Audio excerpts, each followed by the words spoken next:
किसी नगर में बिलालपादक नामक एक धनिक रहता था।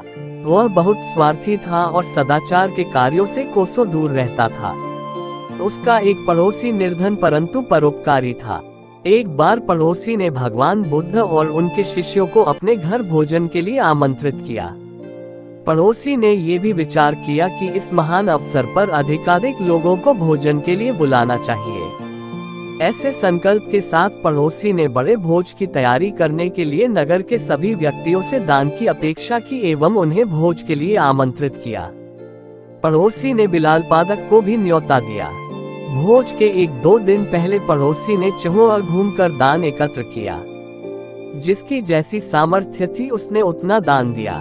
जब बिलालपादक ने पड़ोसी को घर घर जाकर दान की याचना करते देखा तो मन ही मन सोचा, इस आदमी से खुद का पेट पालते तो बनता नहीं है, फिर भी इसने इतने बड़े भिक्षु संघ और नागरिकों को भोजन के लिए आमंत्रित कर लिया। अब इसे घर घर जाकर भिक्षा मांगनी पड़ रही है। यह मेरे घर भी याचना करने आता होगा। जब पड़ोसी बिलालपादक के द्वार पर दान मांगने के लिए आया तो बिलालपादक ने उससे थोड़ा सा नमक, शहद और घी दे दिया। पड़ोसी ने प्रसन्नता पूर्वक बिलालपादक से दान ग्रहण किया, परंतु उसे अन्य व्यक्तियों के दान में नहीं मिलाया बल्कि अलग से रख दिया। बिलालपादक को ये देखकर बहुत अचरज हुआ कि उसका दान सभी के दान से अलग क्यों रख दिया गया। उसे ये लगा कि पड़ोसी ने सभी लोगों के सामने उसे लज्जित करने के लिए ऐसा किया ताकि सभी ये देखे कि इतने धनी व्यक्ति ने कितना तुच्छ दान दिया है।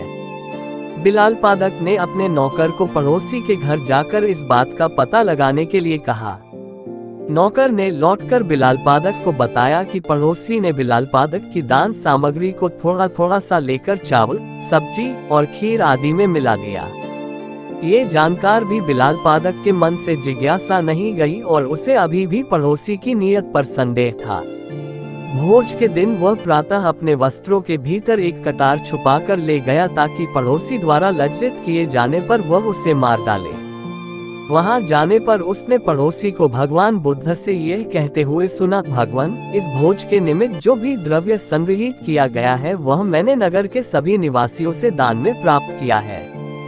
कम हो या अधिक, सभी ने पूर्ण श्रद्धा और उदारता से दान दिया, अतः सभी के दान का मूल्य समान है। पड़ोसी के ये शब्द सुनकर बिलालपादक को अपने विचारों की तुच्छता का बोध हुआ और उसने अपनी गलतियों के लिए सभी के समक्ष पड़ोसी से क्षमा मांगी। बिलालपादक के पश्चाताप के शब्दों को सुनकर बुद्ध ने वहां उपस्थित समस्त व्यक्तियों से कहा, तुम्हारे द्वारा किया गया शुभ कर्म भले ही कितना ही छोटा हो पर उसे तुच्छ मत जानो। छोटे छोटे शुभ कर्म एकत्र होकर भविष्य में विशाल रूप धारण कर लेते हैं।